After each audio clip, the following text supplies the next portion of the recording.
नमस्कार, जय हिंद, जय भारत। मैं कमांडर चक्रपाणी या चैक्स एक बार फिर से डिकोडिंग 24/7 और चैक्स सिंप्लीफाइज के सौजन्य से आप सबके सामने उपस्थित हूं और हमेशा की तरह मेरे साथ है जनरल कार्की। अभय, आपका बहुत बहुत स्वागत है। Thank you checks. जैसा हम कह रहे हैं T20 मैच बड़ी स्पीड से चल रहा है और हर ओवर में नए स्ट्रोक्स लग रहे हैं, तो इस हफ्ते भी एक बिल्कुल नया आयाम शुरू हो गया है। ईरान वेनेजुला, चलो अच्छा लगेगा बात करने में। एब्सोल्युटली। और बिना कोई ज्यादा समय निकालते हुए चलिए, बहुत इंटरेस्टिंग होने वाला है ये T20। और आखिर में हम बात करेंगे कि भाई आगे क्या हो सकता है 2026 में। लेकिन चौका लगाने के लिए बॉल आसान सी मैं फेंक रहा हूं जनरल कार्की की तरफ। अभय, वेनेजुएला क्या आता है आपके सबसे पहले, आपके मन में क्या हो रहा है यहाँ पे? वेनेजुएला में एक्शन तो एक ही हुआ है कि यूएस नेवी ने आके, डेल्टा फोर्स ने अपने प्रेसिडेंट को उठा के ले गए हैं उनकी वाइफ के साथ, और आज सुबह ही उनका वहां पे जो एनफोर्समेंट डायरेक्टरेट, डिपार्टमेंट एनफोर्समेंट है, वहां पे वो कोर्ट में पेशी भी उनकी अभी इस वक्त चल रही होगी, या फिर कुछ फोटोज आई हैं उनको ले जाते हुए। तो ये तो देखने में लग रहा है, लेकिन इसके पीछे का जो ड्रामा है उसमें क्या क्या चीजें हैं, उसमें क्या Trump local domestic abstain files के फोकस को शिफ्ट करना चाहता है? क्या ये वाकई में जो उसकी इलेक्शन प्रोमिस थी ड्रग्स की, तो ड्रग्स के अगेंस्ट करना चाहे, या फिर मेन ये है कि दुनिया के सबसे बड़े तेल के भंडार के ऊपर बैठा वेनेजुएला, उसकी ना सुन के क्यूबा और चाइना को तेल दे रहा था, वो है? या फिर क्या अमेरिका इस एक्शन से अपने जो ईरान और बाकी जगह उसके क्यूबा, क्या उनको एक मैसेज दे रहा है कि अभी हम इसके काबिल हैं, आप भी तैयार हो जाओ? तो ये सब चीजों के ऊपर अगर आप देखो तो ये एक जो डोमिनेशन की लड़ाई है, रशिया, चाइना, इंडिया, या फिर मैं बोलूं ब्रिक्स, और उसके ऊपर यूएस जो डॉलर की वहां पे चलती है, और डी डॉलराइजेशन का जो एफर्ट चल रहा है, क्या इसमें भी ये बैकग्राउंड में ये खेल चल रहा है कि अमेरिका अपना डी डॉलराइजेशन को बंद करना चाहता है, उसकी स्पीड कम करना चाहता है, और ऐसे में टारगेट चाइना और इंडिया ही है? चाइना में तो वो रिजीम चेंज करा नहीं सकता, इंडिया में क्या कुछ वो करने की कोशिश करेंगे कि गवर्नमेंट को डी लेजिटिमाइज कराएं कि ये भैया वोट चोरी करते हैं, ये एसआईआर जो है ये खराब है, और इस सरकार की कोई जो आया है पावर में वो चोरी करके वोट आया है, इसलिए इसको शायद जेंजी एक उबाल आए और इसको भी हटा दे मोदी को। तो और उसके बाद जो भी आएगा कुर्सी पे, वो फिर जो गाना गाएंगे अमेरिका, ट्रम्प, वही गाना ये भी गाएंगे, जैसे कि बगल में आप मुनीर को देख रहे हैं, या दूसरी तरफ आप नोबेल लॉरेट साहब को, यूनुस साहब को देख रहे हैं। तो ये फ्यूचर का वो है। बिल्कुल फिलहाल अभी की बात बस इतनी है कि वेनेजुएला में अगला क्या होने वाला है, क्योंकि वाइस प्रेसिडेंट ने क्लियरली बोल दिया है, उनके आर्मी चीफ ने भी क्लियरली बोल दिया है कि हम नहीं होने देंगे। क्या अमेरिका ने होमवर्क करा है कि ये रेजिम चेंज के बाद ट्रांजिशन कैसे होगा? और जैसे ट्रम्प ने बोला मेरे कहने पे ही सब कुछ होगा, यानी अब ये तेल जो है ये मेरे कहने पे होगा, मेरी कंपनियों ने 100 साल पहले तेल की खुदाई और एक्सप्लोरेशन किया था, इसलिए इस पे हक मेरा है। और मोनरो डॉक्ट्रिन जो आप बोलते हो, उसको उसने एक छोटे से एक्शन से साबित कर दिया है। ये मेरी नजर में अभी का है, आगे क्या होता है बड़ा इंटरेस्टिंग होगा। एब्सोल्युटली, बिल्कुल सही कह रहे हैं। देखिए, एक आध इंटरेस्टिंग चीजें और मैं आपको बताना चाहूंगा इसमें अभय। जो अमेरिका के जो ऑयल रिफाइनरीज हैं, खास करके ईस्ट कोस्ट में, और सारे के सारे काफी तक तो वहीं पे हैं, ये सारे के सारे वेनेजुएला के जो हेवी क्रूड है उसके लिए ऑप्टिमाइज्ड है। और अगर इनको हेवी क्रूड चाहिए है तो इनको कहां से मिलता था? कनाडा या वेनेजुएला। कनाडा के साथ अनबन हो रखी है, तो वेनेजुएला अमेरिकन इकोनॉमी के लिए अनिवार्य है और ये तेल अनिवार्य है। दूसरी बात, जो Monroe doctrine with Trump twist की बात आप कर रहे थे, इसमें एक बहुत बड़ी चीज उसने कही थी ट्रम्प ने, और वो ये कि हम वेस्टर्न हेमिस्फीयर में किसी और को आने नहीं देंगे, खास करके चीन। और चीन का इन्वेस्टमेंट वेनेजुएला में कहते हैं $60 बिलियन से ज्यादा का है। कुछ लोग तो कहते हैं 100 बिलियन है। और ये पैसे जो है चीन रिटर्न कर रहा, सॉरी वेनेजुएला रिटर्न कर रहा था डीपली डिस्काउंटेड तेल के साथ। यही का ना पूरा काम चल रहा है, चीन कर रहा है, चाहे वो अर्जेंटीना हो, चाहे वो चिली हो, चाहे वो जहां भी है इन साउथ अमेरिका। तो ये साउथ अमेरिका को घटाने की कोशिश पूरी की पूरी है। अगर कुछ आंकड़े बताना चाहूं तो देखिए, जहां तक ब्राजील का सवाल है, चीन ने $42 बिलियन इन्वेस्ट किए हैं, अर्जेंटीना में 10 बिलियन, पेरू में 3.5 बिलियन, चिली में उसने पूरा का पूरा काम शुरू कर रखा है, उसने अपना वो लगा रखा है ये ऑयल, ये मिनरल्स के लिए, रेयर अर्थ के लिए। कोलंबिया में भी यही कर रहा है। तो साफ दिखाई दे रहा है चीन बहुत ज्यादा इन्वेस्टमेंट यहां कर रहा है। तो ये चीन को अगर निकालना है तो कौन क्या तरीका है। दूसरी बात देखिए, जो महाशक्तियां होती हैं उनके पास दो चीजें होती हैं, एक शक्ति और दूसरा शक्ति इस्तेमाल करने की हिम्मत। तीन महाशक्तियां आज की तारीख में हम कह सकते हैं, चीन, रशिया और अमेरिका। रशिया ने हिम्मत दिखाई है यूक्रेन पे करके, अमेरिका ने हिम्मत अब दिखा दी यहां पे वेनेजुएला में, चीन ने हिम्मत कहीं नहीं दिखाई, चाहे वो सिंदूर के दौरान हो या फिर वो ईरान में हो, चाहे वो अब यमन में भी हो रहा है तो वहां पे भी चीन का पे असर है, वहां भी हिम्मत नहीं दिखा रहा, उसके तो जहाज गायब हो जाते हैं, उसके लोग गायब हो जाते हैं। तो क्या ये एक तरह से सिग्नल है कि आप ताइवान के आसपास मत भटकिए। और वहां पे देखिए, आपने एक तरीके से जापान को भी आगाह कर दिया, जापान कह रहा है कि हम अपना डिफेंस बजट बढ़ा रहे हैं, साउथ कोरिया कर ही रहा है, बढ़ा रहा है, और ताइवान ने भी बढ़ा दिया और 11 बिलियन का एड भी उसे मिलेगी।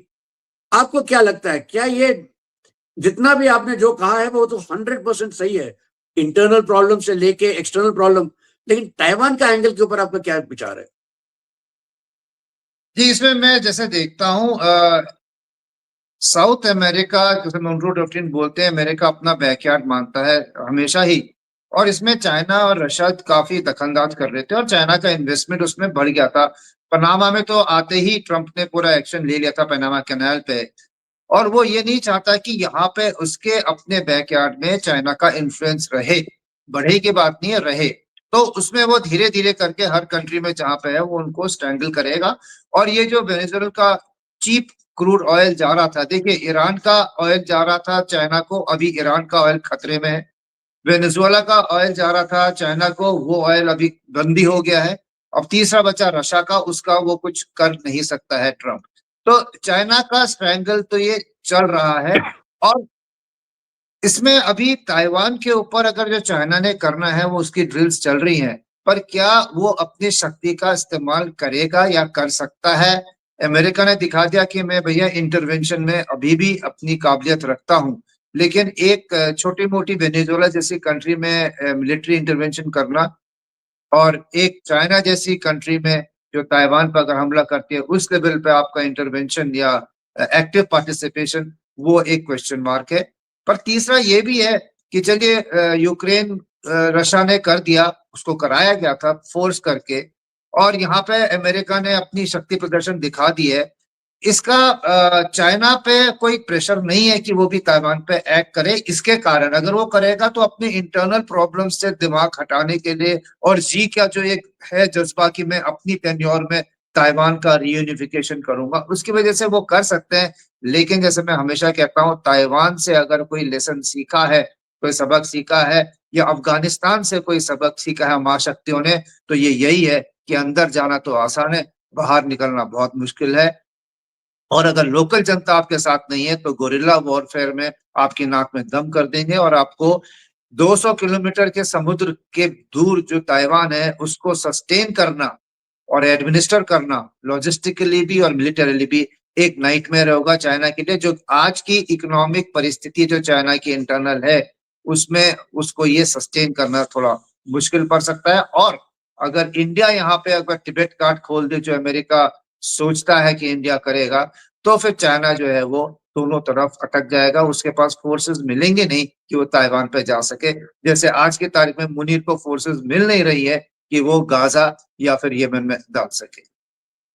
बिल्कुल जी सही।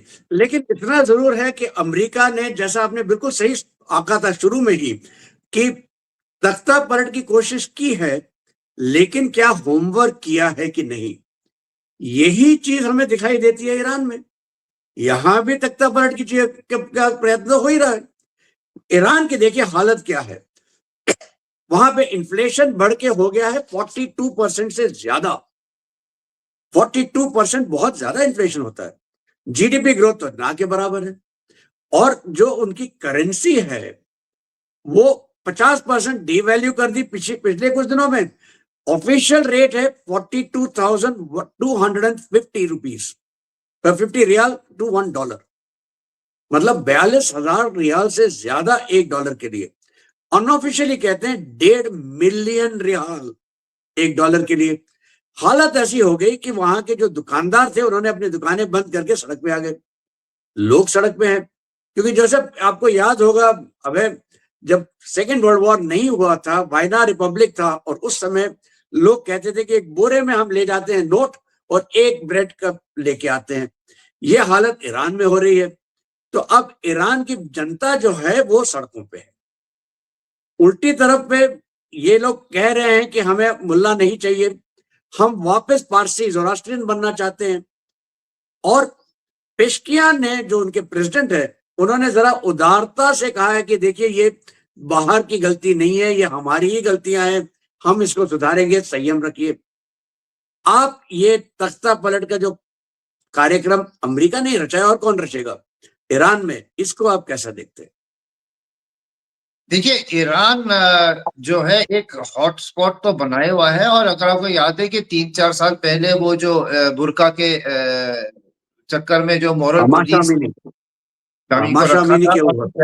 तो उसके ऊपर का अगर आपको याद है तो जन आक्रोश तो बहुत ज्यादा है। अभी जैसे कहते हैं अपने राहुल गांधी भी इंडिया के लिए कि बस पूरे आग को पेट्रोल डला हुआ है, माचिस की जरूरत है उनकी हिसाब से हिंदुस्तान में। वो अलग बात है कि हिंदुस्तान का जेनजी जो है वो आजकल भजन गाने लग गया है। तो वैसे ही वहां पे ईरान में जो है हालात तो बहुत खराब है। और एक क्लर्जी के अगेंस्ट ही नहीं, ये जो सोशल पाबंदी है औरतों को अंदर रखना, क्योंकि वो पहले पहलवी के राज के टाइम पे वेस्टर्नाइज थे, काफी ओपन सोसाइटी थी, उसको बिल्कुल दबा के रखा हुआ है। तो अंदर से एक वो प्रेशर कुकर तो है ही। और जो मिसमैनेजमेंट हुआ है, अभी तो सिर्फ इकोनॉमिक की बात कर रहे हैं लोग। मैं ये भी सुना था कि पानी का वहां जो क्राइसिस इतना ज्यादा है कि तेहरान सिटी के अंदर ग्राउंड वाटर एक्सट्रैक्शन इतना बढ़ा दिया था कि अब नीचे से सॉइल कोलैप्स कर रही है जगह जगह। और हो सकता है तेहरान को रीलोकेट करना पड़े उनको, क्योंकि वहां पे किसी भी दिन कहीं भी कोई भी जमीन जो है धंस जा रही है, क्योंकि नीचे का ग्राउंड वाटर बिल्कुल ओवर एक्सट्रैक्शन हो गया है। और ऊपर से डैम्स बिल्कुल खाली हैं और पानी वहां पे है नहीं। ऊपर से आपके इकोनॉमिक मिसमैनेजमेंट ऐसा हुआ है कि जैसे आप 1.5 लाख रियाल का $1 हो गया है। ऐसे में तो लोगों को ना खा पाएंगे, ना पी पाएंगे, ना दवा ले सकते हैं, ना कुछ कर सकते हैं। कंट्री पहले ही सैंक्शंस के अंदर है। और रजीम को अमेरिका ने एक धक्का दे दिया है कि अगर आप ज्यादा गोलियां चलाओगे तो फिर हम भी यहाँ पे इंटरवीन कर सकते हैं। और शायद उसी का एक सबूत देने के लिए उन्होंने वेनेजुएला पे जो एक्शन किया है कि हम भैया तैयार हैं, हम सक्षम हैं, हम कर सकते हैं। अब अगर ईरान पर अयोध्या भी अभी आया है, जो कह रहे थे 2-3 दिन से कि कहीं भागना चाहते हैं, वो आए हैं। उन्होंने बोला है सेम कि भैया हमसे गलती हो गई है, ये इकोनॉमिक तो डिजास्टर हमारा ही बना है, लेकिन आप संयम रखिए और किसी और के बहकावे में ना आए। उनकी एक बड़ी स्पीच उन्होंने दी है अयोध्या ने। तो इसके बीच में अमेरिका तो यही चाहेगा कि जो उसके अभी एजेंडा है उसको और पुश फॉरवर्ड करें। और इस बार लगता है जिस हिसाब से मल्टी सिटीज में हो रहा है और ग्राउंड में एक्चुअली में कुछ नहीं है, तो इसमें जेंजी नहीं, इसमें औरतें भी शामिल हैं जो कि डिप्रेशन में है। वहां पे नॉर्मल ट्रेडर्स, स्टूडेंट्स हैं जिनको कोई जॉब नहीं है, और जो दुकानदार है उसको अपने माल की खरीदारी नहीं है। आम जनता उस माल को खरीद नहीं सकती है। तो ऐसे में तो जो प्रेजेंट सिस्टम है इसको तो मॉडिफाई होना पड़ेगा, अगर लाइटली बोले, नहीं तो कोलैप्स होना पड़ेगा और एक नया सिस्टम जगह पाना पड़ेगा। इसमें ये अयोतुल्लाह क्या रिलेंट करेंगे और थोड़ा सा लूज करेंगे अपना कंट्रोल, जो अपना पूरा रेडिकल इस्लाम और बिना लॉजिक के जो इनको इकोनॉमिक थ्योरीज हैं ऐसा करके या फिर न्यूक्लियर में घुटने टेक दें ताकि उनकी अमेरिका से खुल जाए इकोनॉमी, सैंक्शन हट जाए। कुछ ना कुछ तो इनको करना पड़ेगा, या तो ये जाए नहीं तो ये सुधर जाए, दो में से एक होगा। अब बात आई अगर ये चले जाते हैं और नई रजीम आती है और कोई सिविल वॉर नहीं होती है तो ये तो पूरा वेस्ट एशिया का डायनेमिक्स ही चेंज कर देंगे। हमारे लिए तो अच्छा है, इंडिया बिल्कुल के लिए चबाहार फोर्ट खुल जाएगा, इरानियन ऑयल मार्केट में आ जाएगा, तो हमारे पास फोर्सेज है। International north south transit corridor INSTC जो चबाहार से ऊपर जाता है कैप्सन सी को, वो समय को कोई प्रॉब्लम नहीं होगी और अमेरिका को पाकिस्तान की इतनी भयंकर जरूरत नहीं होगी टू रीच सेंट्रल एशिया, क्योंकि अब वो ईरान के थ्रू चला जाएगा, उधर टर्की से आएगा, इराक, ईरान और वहां चला जाएगा, या फिर सी के माध्यम से भी वो सेंट्रल एशिया को एक्सेस कर सकेगा। तो ये ईरान, जहां तक ईरान का है, हिजबुल्लाह, हमास, हूती, तीनों के घुटने टिक जाएंगे, अभी भी टिकेंगे क्योंकि उनके पास कुछ है ही नहीं देने को। उधर अमेरिका, रशिया और चाइना दोनों ने बहुत इन्वेस्ट कर रखा है ईरान में, ज्योग्राफिकली, जियो स्ट्रेटेजिकली और इकोनॉमिकली, दोनों को नुकसान होगा। तो ये एक ऐसा फल है जो अमेरिका किसी भी हालत में इसको आग लगे बिना छोड़ नहीं सकता, चाहे उसमें सिविल वॉर हो जाए, जो हो जाए। खोमेनी जाना चाहिए, उससे न्यूक्लियर प्रोग्राम चला जाएगा और अमेरिका की मिडिल ईस्ट में जो पकड़ है वो इतनी मजबूत हो जाएगी। एक वेनेजुएला का ऑयल हो गया, एक ईरान का ऑयल हो गया, वो ऑयल को कंट्रोल पूरा कर लेगा अपने। जी बिल्कुल, क्योंकि देखिए अल्टीमेटली अमेरिका चाहता क्या है, टोटल कंट्रोल ऑन ऑयल। वो बेचने बेचने में नहीं, उससे कोई फर्क पड़ता भाई, ऑयल की कीमतें कैसे होंगी वो कंट्रोल करना चाहता है, और वो करेंसी कंट्रोल करना चाहता है कि किस करेंसी में ये ऑयल ट्रेड होगा। और ऑयल के लिए दो बड़े ऐसे देश जिसमें तेल है लेकिन एक्सट्रैक्ट नहीं हो रहा है, वो है ईरान और वेनेजुएला। एक और देश है यमन। यमन के पास भी एक जमाने में ऑयल होता था, वहां पे अभी कोई खास काम हो नहीं रहा है, और यमन की हालत भी खस्ता है। यमन शुरुआत हुआ था, आपको याद होगा, दो यमन होते थे, पहले यूनाइटेड था, फिर नॉर्थ यमन और साउथ यमन हो गया। साउथ यमन बिकेम कम्युनिस्ट हो गया इत्तेफाक से। अरब कंट्रीज में पहली बार अगर कुछ कोई कम्युनिस्ट देश हुआ था वो साउथ यमन था। उसके बाद फिर नॉर्थ यमन में हुतीज का कब्जा हो गया, उनके खिलाफ सऊदी अरब और यूएई गए। यूएई और सऊदी अरब में फूट पड़ गई, और अब यमन के तीन हिस्से हैं। एक हिस्सा नॉर्थ यमन का जिसमें हुती है, ईरान उनको सपोर्ट करता है। अब ईरान इटसेल्फ क्वेश्चन मार्क में है कि उसका क्या होगा। एक साउथ यमन में एक है हिस्सा जिसको STC कहलाता है, सदर्न ट्रांजिशनल काउंसिल, ये कंट्रोल करता है यूएई। और एक है प्रेसिडेंशियल काउंसिल जो कंट्रोल करता है सऊदी अरब। STC के पास करीब करीब 60% लैंड है, 10% PTC के पास है, 30% हुतीज के पास है। STC ने सारे के सारे सदर्न यमन में जितने भी बंदरगाह थे उन पे कब्जा है, और सऊदी अरब के साथ बॉर्डर है। नो वंडर सऊदी अरब ने अपना ये दिखाया। लेकिन ये सब तो बहुत आसान बात है। अब है आपसे मैं चाहता हूं जियोपॉलिटिकली आप मुझे बताएं, इस सब में किसका फायदा किसका नुकसान, खास करके सऊदी अरब और यूएई के बीच में अगर ये दो पत्थर हैं चक्की के, इस चक्की के पत्थरों के बीच में पिसता हुआ पाकिस्तान, पाकिस्तान के ऊपर क्या असर पड़ेगा, इसके ऊपर आप जरा दृष्टि डालें। देखिए, जैसा मैंने पहले भी मेंशन किया था, मुनीर जी ने अपनी वाहवाही के लिए सब जगह हाँ हाँ तो बोल दिया था, लेकिन उसको ये नहीं पता था कि वो अपनी शर्तों को पूरा कैसे करेगा और कैसे जो कर्जदार थे जिनके साथ इसने डील साइन किए है वो अपना पाउंड ऑफ फ्लेश या अपना कर्जा वापस मांगने के लिए इससे आएंगे, जो कि इसने प्रॉमिस किया था कि दोनों को, सऊदी को भी और USA को भी, कि मैं अपनी जाबाज फौज को भेजूंगा, एक गाजा के लिए और दूसरा इसने बोला था सऊदी अरब को, ये अपनी जो इनकी फोर्स चलती है यमन में राउल शरीफ के अंदर जो उन्होंने सोल्जर्स दिए। आज की तारीख में गाजा अगर आप देखें वो छोड़ देते हैं, लेकिन वहां पे इंडोनेशिया के अलावा बाकी सारी कंट्रीज ने हाथ खींच ले कि हम ये नहीं करेंगे, हम वो नहीं करेंगे, और उन्हीं की रात अलापते पाकिस्तान ने बोल दिया कि अगर हमारे लोग जाएंगे तो हमारी सेना ह्यूमैनिटेरियन और बॉर्डर कंट्रोल और इन चीजों में होगी, लेकिन डिसआर्मामेंट में हम नहीं होगी। जबकि ये जनवरी का महीना था, इसके बाद से अभी फरवरी में डिसआर्मामेंट शुरू होना है, कौन करेगा? तो इसके लिए ट्रंप ने और रूबियो ने इनके ऊपर काफी जोर लगा रखा है, और इनको देने हैं जो ट्रुप्स, वो देने पड़ेंगे। एक डिवीजन के बराबर फौज इनको निकाल के वहां देनी है। वो तो एक बात रहेगी जो प्रेशर आ रहा है।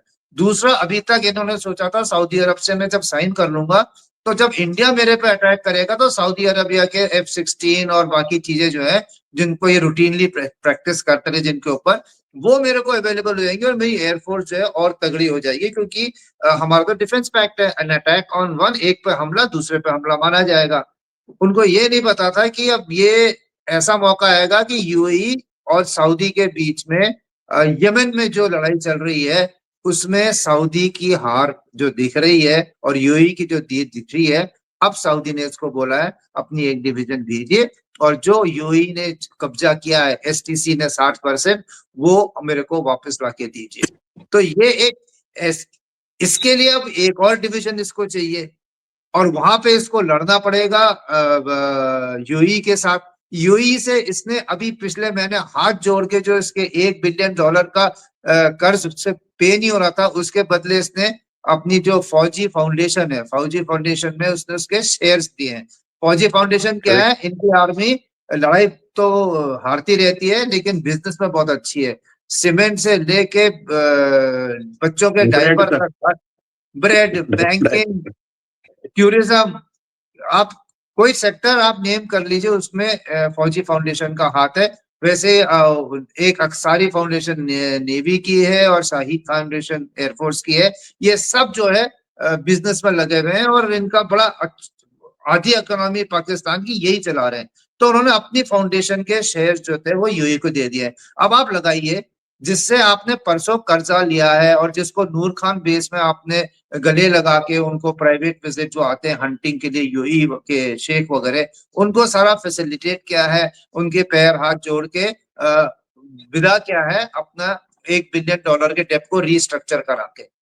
उसी के साथ आपको दूसरा आपका जिसके साथ आपने साइन किया और जिससे आप भीख मांगते रहते हैं, वो कह रहा है जाओ इनसे लड़ो, यमन में आप एसटीसी को मारो, आप अपनी फौज लगाओ, मरने को तैयार हो। अब ये चलो ठीक है, यहाँ हो गया एक गाजा में एक डिवीजन यहाँ से लाएगा कहाँ से? उधर पे टीटीपी ने इसका बवाल बना रखा है, पीओजे के कंट्रोल में नहीं है। बलूचिस्तान तो बिल्कुल ही उसने इंडिपेंडेंस डिक्लेयर करके बैठा हुआ है, और कम होने को राजनाथ सिंह ने कह दिया है कि भैया कराची का रास्ता तो भुज से जाता है, तो आप साउथ में भी नहीं छोड़ सकते हो। तो ऐसी हालत में जो राहुल शरीफ साहब है वो सही बोल रहे हैं कि सॉरी अपने ये फील्ड मार्शल कि मेरे को सिंदूर में मेरे को अल्लाह का एक वो आया था, दर्शन हुए थे या उसी ने गाइड किया था। अब दोबारा मौका आ गया है कि अभी अल्लाह से पूछे कि हमने आगे करना क्या है, कि 3 जगहों से खिंचाव है, फौज इनके पास है नहीं, मोरल बिल्कुल डाउन है, पैसे अभी जो इन्होंने लड़ाई लड़ी है और जो लॉसेज हुए सिंदूर में वो इनसे पूरा हो नहीं रहा है। हिंदुस्तान ने पानी अलग से रोक रखा है, और अभी रिसेंट में पढ़ रहा था जो ये राइस एक्सपोर्ट इनका चल रहा था क्योंकि इंडिया ने अपना राइस बैन किया था, तो पिछले 25 में हमने इनके जो राइस एक्सपोर्ट है वो भी आधे कंपटीशन में इनके ऑर्डर्स हमने ले लिए हैं, और वहां भी इनका कितने 50 या 60 बिलियन डॉलर्स का वहां पे भी इनको लॉस हुआ है। तो इनकी तो हालत ऐसी है हर फ्रंट में कि ये नंगा नहाएगा क्या निचोड़ेगा क्या वाली कहावत बिल्कुल सही आ रही है। और आज की तारीख में अगर ये अपने सैनिक वगैरह देने में डिफॉल्ट करते हैं तो इनका तो और भी बुरी हालत होने को है। इज्जत तो गई, अब इनके पैसे भी जाएंगे और हो सकता है इनकी जमीन भी जाए। तो बिल्कुल सही कह रहे हैं। अबे आप देखिए, नया साल आया है 2026। इस 2026 में जहां पे मुनीर की कहानी है या पाकिस्तान की कहानी है, वो तो जैसे शोले फिल्म में थी, बुड्ढी पे ना मुनीर चक्की पिसिंग एंड पिसिंग एंड पिसिंग, वो तो हो रहा है। लेकिन क्या युद्ध खत्म हो रहे हैं? क्या शांति दिख रही है? क्या तीसरा वर्ल्ड वॉर शुरू हो रहा है? एक तरीके से देखिए सब जगह पे युद्ध है। यूक्रेन में एक टाइम पे रशिया के ऊपर अटैक हो जाता है, वो भी उनके प्रेसिडेंट पुतिन के घर के ऊपर अटैक होता है। ज़ेलेंस्की कहते हैं नहीं हुआ, फिर वहां पे दूसरे अटैक होते हैं। खैरसान में न्यू ईयर पार्टी चल रही थी, वहां पे अटैक हो जाता है। आगे बढ़े, कंबोडिया और थाईलैंड में शुरू हो ही चुका है, और भी आगे चलते हैं। आपको पता है जापान और चाइना और ताइवान और साउथ कोरिया में चल रहा है। प्रेसिडेंट एक सेट कर दिया अमेरिका ने।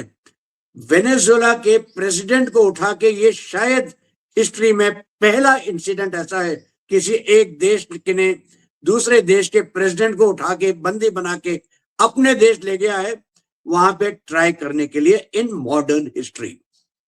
दूसरा है, चिली पहला के पनामा था, वो नोरिएगा था। नोरिएगा में तो इसने नोरिएगा को वो जाके उसने ऑक्यूपाई किया था, फिर किया था। ये तो 3 घंटे में पूरा समापन किया है। तो ये पहली बार ऐसा हुआ है कि आप गिद्ध की तरह अंदर आते हैं, उठाते हैं और चले जाते हैं। गिद्ध नहीं, चील की तरह, ठीक है ना। डीप स्टेट ने देखिए फिर से अपने फन खोलने शुरू कर दिए इसी के ऊपर। ममदानी ने कहा, एक चिट्ठी लिखी इसके लिए, है ना, ये उमर खालिद, हाँ, उमर खालिद के लिए 10 डेमोक्रेट के ये सेनेटर्स ने लिख दी। वही ममदानी कहता है ये इंटरनेशनल लॉ का उल्लंघन है वेनेजुएलन प्रेसिडेंट के लिए। दूसरी तरफ हमारा है हाफ फ्रंट, जो यहाँ पे बड़े खुश हो रहे हैं कि अब हमें शायद मौका मिलेगा मोदी जी को निकालने का। ये सारी चीजें हम देखेंगे अगले हफ्ते में, अगले कुछ हफ्तों में। ये थी खबरें इस हफ्ते तक, इंतजार कीजिए अगले हफ्ते तक। जय हिंद, जय भारत।